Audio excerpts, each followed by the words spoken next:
విజయవాడలో అధ్యక్ష రోజు పోతా ఉంటాం. మొన్న వరదలు వచ్చినప్పుడు చూసా ఆ కృష్ణలంక ముంపుకు గురవుతా ఉంది.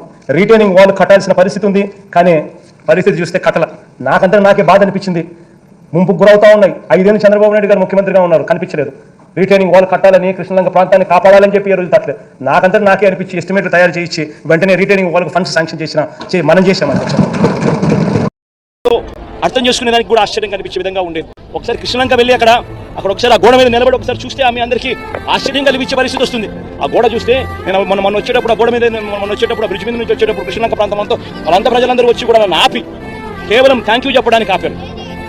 ఆ ఒక్క గోడ, ఈ కృష్ణలంకకి ఇరువైపున ఉన్న ఈ ఒక్క గోడ దాదాపుగా 500 కోట్ల రూపాయలు ఖర్చు చేసి మన ప్రభుత్వంలో మనం కట్టినందువలన ఈ రోజు దాదాపుగా అక్కడ ఉన్న దాదాపుగా మరో 3 లక్షల మంది ఈ రోజు దాదాపుగా అందరూ కూడా సేఫ్గా ఈరోజు పడుకోగలుగుతా ఉన్నారు. నిజంగా నా గోడ ఏదైనా లేకపోయిందంటే